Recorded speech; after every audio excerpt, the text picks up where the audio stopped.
ஸ்தோத்திரம் ஆண்டவரே, ஸ்தோத்திரிக்கிறோம். பிரியமானவர்களே, இன்றைய வேத வார்த்தை 1 கொரிந்தியர் 13வது அதிகாரத்துல 4வது வசனத்திலிருந்து வாசிக்க கேட்போம். ஸ்தோத்திரிக்கிறோம் ஆண்டவரே. அன்பு நீடிய சாந்தமும் தயமுள்ளது. ஆமென். அன்புக்கு பொறாமை இல்லை.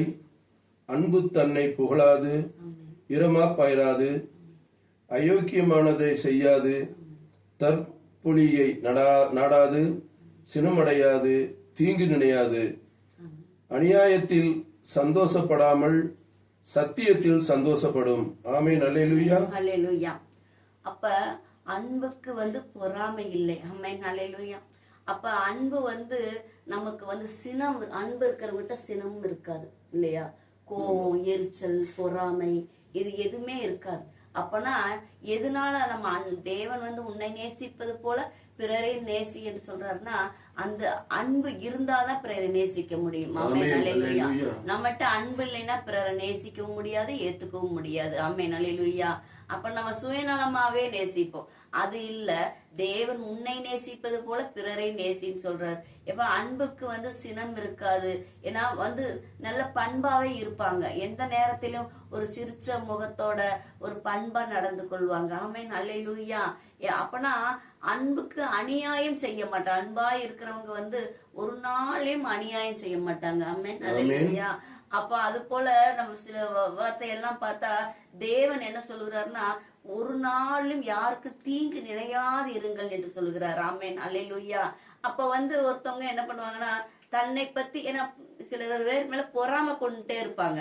அநியாயத்துல சந்தோஷப்படுறோம் சொல்றாங்க. சந்தோஷப்படாமல் சத்தியத்தில் சந்தோஷப்படணும் சொல்றாரு. அப்ப சத்தியத்துலதான் நம்ம சந்தோஷப்படணும். அப்ப தன்னை பத்தி பெருமையாவே பேசி கொண்டு இருப்பாங்க. பெருமை, புகழ். ஆமா. அப்ப தன்னை பத்தி எனக்கு இவ்வளவு இருக்கு, அது இருக்கு, அது இருக்கு, கார் இருக்கு, பங்களா இருக்கு அப்படின்லாம் பேசுவாங்க. அப்ப இதெல்லாம் தேவனுக்கு அருவருப்பான காரியம். ஏன்னா பெருமைக்கு தேவன் எதிர்த்து நிக்கிறார். அப்ப தேவனுக்கு பிடிக்காத காரியத்தை தன்னை எப்பவுமே தன்னை உயர்த்தி பேசணும்னு நினைப்பார்கள். அப்ப இதெல்லாம் தேவனுக்கு ஏன்னா ஒரு நாளும் ஆகாத காரியம், பிடிக்காத காரியம். அப்ப தன்னை எவனையுமே உயர்த்தவே கூடாது. தன்னை உயர்த்துகிறவன் தன் தாழ்த்தப்படுவான். ஆமென். அல்லேலூயா. தன்னை யாரும் நம்ம உயர்த்தி பேசக்கூடாது. அப்ப அன்பு எப்பவுமே நம்மளுக்கு தாழ்மை கொடுக்கும். ஆமென். அல்லேலூயா. தன்னை தாழ்த்தி தான் தாழ்த்தப்படுகிறவனோ உயர்த்தப்படுவான். ஆமென். அல்லேலூயா. அப்ப அன்பு இருந்தா நம்மளுக்கு தாழ்மையும் வந்துவிடும். ஆமென். அல்லேலூயா. ஒரு நாள்லயும் நமக்குள்ள பெருமை வந்துடக்கூடாது. பெருமை வந்துட்டாலே தேவன் எங்க நிக்கிறாராம்? எதிர்த்து நிக்கிறாராம். ஆமென். அல்லேலூயா. நம்ம யாராவது இந்த நாள்ல பெருமை கொண்டிருந்தார், தன்னைத்தானே உயர்த்தி கொண்டு இருந்தார், இந்த நாள்ல எல்லாம் தேவன் என்ன சொல்லுகிறார்? நம்மளை மாத்திக் கொள்வோம். ஆமென். அல்லேலூயா. அல்லேலூயா. சகலத்தையும் தாங்கும், சகலத்தையும் விசுவாசிக்கும், சகலத்தையும் நம்பும், சகலத்தையும் சகிக்கும். அன்பு ஒரு காலம் ஒழியாது, தீர்த்த தரிசனங்களாலும் ஒளிந்து போம், அந்நிய பாஷையினாலும் ஓய்ந்து போம், அறிவானாலும் ஒளிந்து போம். நம்முடைய அறிவு குறைவுள்ளது, நாம் தீர்க்க தரிசனம் சொல்லுதலும் குறைவுள்ளது. நிறைவானது வரும்போது குறைவானது ஒளிந்து போம். ஆமென். அல்லேலூயா. அல்லேலூயா. அப்ப அன்புதான் நிலைத்திருக்குன்னு சொல்லி தேவன் பேசுகிறார். ஏன்னா தீர்க்க தரிசனம் வரைச்சாலும் சரி, அந்நிய பாஷை பேசினாலும் சரி, எல்லாமே செஞ்சாலும் அறிவு கூட ஒரு நாள் நம்மளுக்கு ஒளிஞ்சு போயிருமா? நமக்கு இருக்கிற அறிவு அதிகமா இருக்குன்னு சொல்லுவாங்க. ஒருத்தவங்க தன்னைத்தானே உயர்த்தி பேசி, நான் என்ன தவிர வேற யாருக்கு எதுவுமே தெரியாது, நான் தான் உயர்ந்தவன் அப்படின்லாம் பேசுவாங்க. அதுக்கு கூட தேவன் எதிர்த்துதான் நிக்கிறாரு. ஆமென். அல்லேலூயா. எல்லாமே ஒளிஞ்சு போயிரும். அப்பனா ஒரு நாளும் ஒளிஞ்சு போகாத அன்பு தான். அன்பும் தேவனோட வார்த்தையும் ஒரு நாள் ஒளிஞ்சு போகாது. ஆமென். அல்லேலூயா. அப்ப நம்ம எல்லாம் சில நேரத்துல கூட நமக்கு எல்லாம் போயிருச்சு, நம்ம என்ன பண்றது அப்படின்ட்டு சொல்ற நேரத்துல நம்ம குடும்பத்துல யோசிச்சுட்டு இருப்போம்.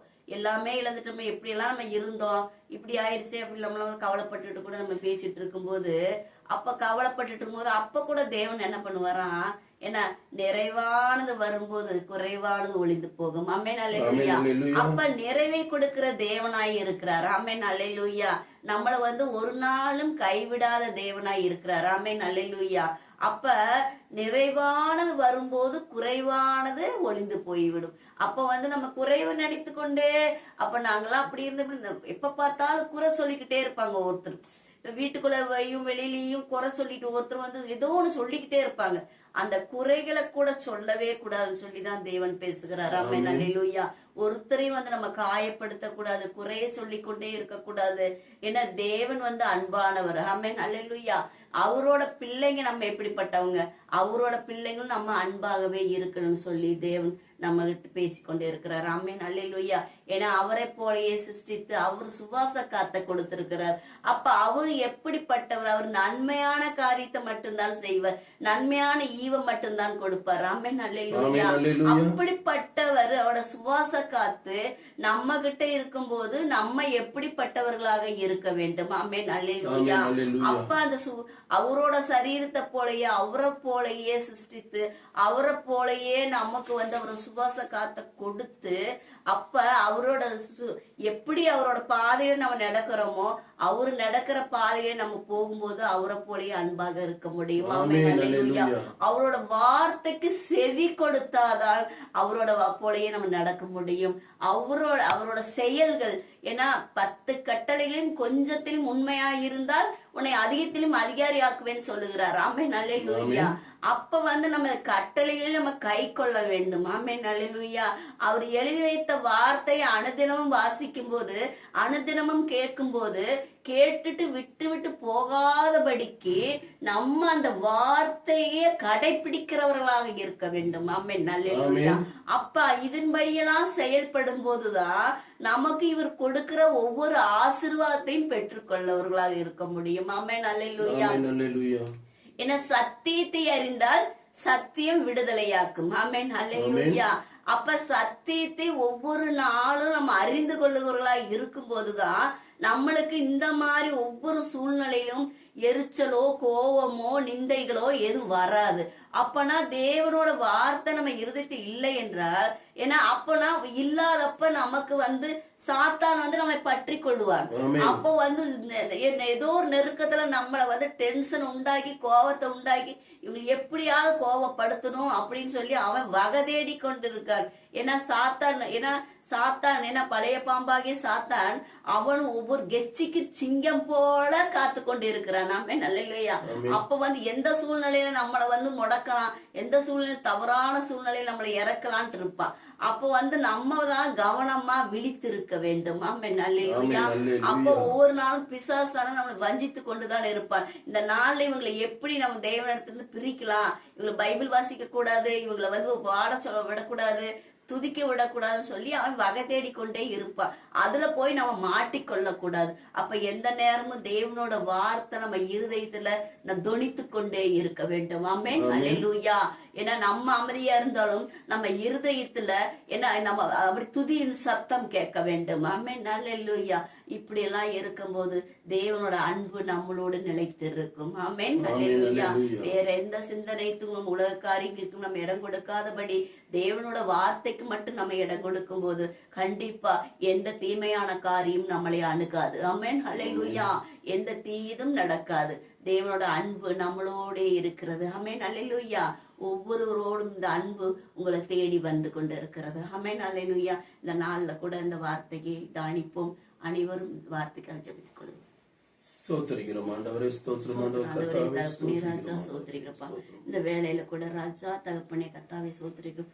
1 கொரிந்தியர் ஆண்டவரே 13வது வசனத்துல ஆண்டவரே தகப்பனே தானித்தோம் சுவாமி.